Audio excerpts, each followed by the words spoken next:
Olá, meu nome é Larissa, sou monitora da disciplina de Histologia Veterinária e o tema de hoje é pele. Nessa primeira lâmina, a gente tem aqui uma pele fina e a pele é um órgão que vai apresentar tanto uma zona aqui de epitélio, que no caso aqui é um tecido epitelial de revestimento, e uma zona aqui de tecido conjuntivo. No decorrer desse vídeo, a gente vai ver algumas características morfológicas que vão permitir que a gente diferencie os tipos de pele entre pele fina e pele grossa. Nessa primeira lâmina, a gente tem a pele fina, tanto por questões da espessura desse epitélio, como também da presença de folículos pilosos, que vão poder permitir então a gente identificar essa pele como fina. Dando um maior foco aqui na região do epitélio, a gente vai ver numa próxima lâmina a divisão desse epitélio aqui em camadas e as características das células que estão envolvidas aqui nesse epitélio. Então aqui em maior aumento, já no HE, a gente tem aqui um epitélio de revestimento, que é um epitélio estratificado pavimentoso, queratinizado, que é o epitélio da pele. Então aqui a gente tem um tecido conjuntivo associado, como a gente viu na imagem anterior, e aqui algumas camadas de células que são os queratinócitos. Então primeiramente a gente tem a camada basal ou germinativa, a camada espinhosa, a camada granulosa e a camada córnea, mais aqui acima, que a gente vai ver melhor numa lâmina de pele grossa mais adiante. Então aqui, primeiramente, na camada basal ou germinativa, a gente vai ter células cuboides ou cilíndricas, com a cromatina clara, nucleolo evidente, e essas células são células tronco em constante mitose com alto índice de proliferação, para então formar as demais camadas desse epitélio. Já aqui mais para cima a gente tem uma outra camada, que é a camada espinhosa, e ela recebe esse nome porque os queratinócitos, que são essas células, elas estão unidas entre si através de especializações de membrana que são os desmossomos. Os desmossomos, eles se mantêm conectados entre uma célula e outra, mas com a histotécnica a célula retrai. Mas aqui entre uma célula e outra as conexões se mantêm. Então a célula retrai, mas esses prolongamentos continuam unidos, dando esse aspecto de espinhos. Então essa camada aqui é chamada de camada espinhosa. A próxima camada, mais acima, é a chamada camada granulosa. E essa camada é chamada assim porque há a presença de grânulos no seu citoplasma, que são grânulos basófilos de querato e hialina. E acima da camada granulosa, geralmente mais facilmente observada em peles grossas, há a camada lúcida, que é uma camada de células em apoptose e que se apresenta como uma camada translúcida ou vítrea, só que não é bem observada na microscopia óptica. Então aqui, após a camada granulosa, a gente teria a camada lúcida, mas que aqui não dá para observar. Então em seguida a gente tem a camada córnea, que seria a camada de queratina, que vamos observar melhor numa próxima lâmina. Outra coisa a ser observada aqui nesse epitélio é a presença de alguns grânulos marrons em cima das células, que são grânulos de melanina. A melanina, ela é produzida pelos melanócitos, que geralmente estão aqui na camada basal do epitélio. Aqui a gente não consegue observar nenhum melanócito, mas os melanócitos eles produzem a melanina e jogam essa melanina, esses grânulos, em direção às outras células desse epitélio, para que elas sejam dispostas acima do núcleo dessas células e possam proteger o DNA, o material genético dessas células, da radiação ultravioleta.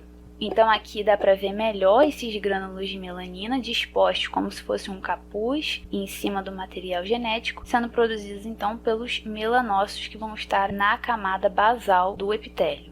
E aqui já num tricrômio a gente tem uma pele diferente do que a gente havia visto antes, que é uma pele grossa. Isso porque dá para observar uma camada bastante espessa de queratina, indicando para a gente que essa pele sofre uma grande quantidade de atrito e por isso que tem essa região bastante desenvolvida, diferentemente da pele fina, que vai ter essa região aqui, essa camada mais delgada. Essa camada, ela é composta por queratina e no caso as células aqui são células mortas e sem núcleo, então é uma camada acelular. Nessa lâmina aqui a gente consegue ver, inclusive, um epitélio mais espesso, todas as camadas, camada basal, espinhosa, granulosa, córnea, e a camada lúcida não é possível ser observada aqui na microscopia óptica. Outro fator a ser observado são as papilas dérmicas já na região da derme. Lembrando que, como aqui a gente está no tricrômio, a gente está observando a derme, que é um tecido conjuntivo, já nesse tom azulado, devido à coloração das fibras colágenas do tipo 1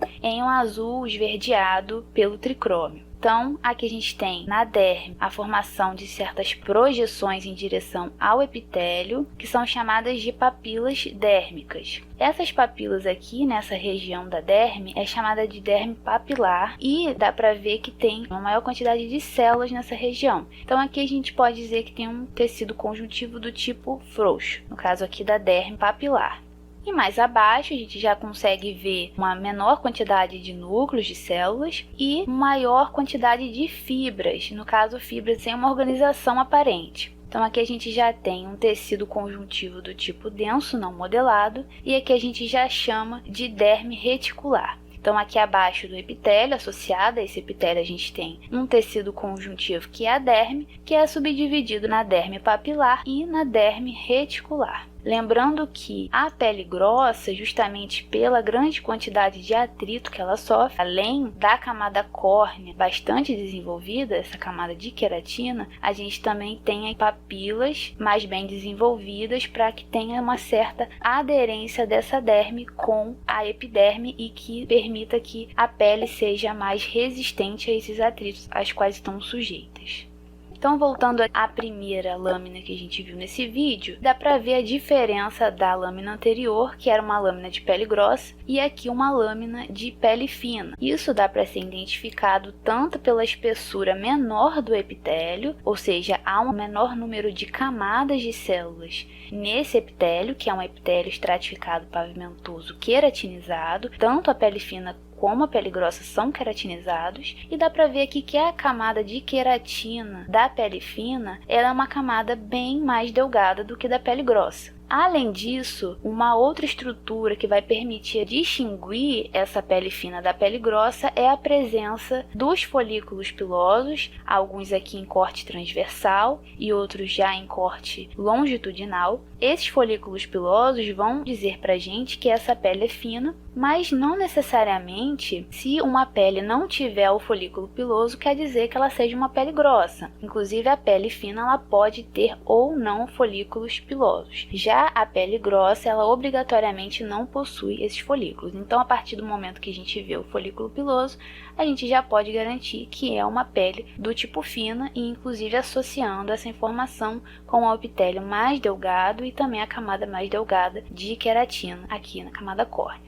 Em associação aos folículos pilosos, a gente vai ter as glândulas sebáceas, que são glândulas de uma secreção lipídica que vai formar um revestimento, que vai ser aqui distribuída na haste do pelo, que vai aqui em direção ao epitélio, e vai fazer um filme lipídico revestindo esse folículo. E além dessas duas estruturas, a gente vai ter também o músculo eretor do pelo, que não está presente aqui nessa lâmina, mas é uma camada bastante fina de músculo liso, que vai estar associado a esse folículo piloso, formando a tríade pilosa junto com a glândula sebácea, para que esse pelo possa ter uma ereção e fique aqui, como os animais a gente sabe que conseguem eriçar os pelos. Então, esse mecanismo é feito através do músculo eretor do pelo, que vai estar associado aqui ao folículo piloso e com a glândula sebácea formando a tríade pilosa. Uma outra particularidade dos animais é a presença de uma pelagem composta, que ela é formada tanto por folículos primários como folículos secundários. Então a gente pode ver aqui diversos folículos, um ao lado dos outros, que vão formar essa pelagem em camadas que a gente consegue observar aí nos animais.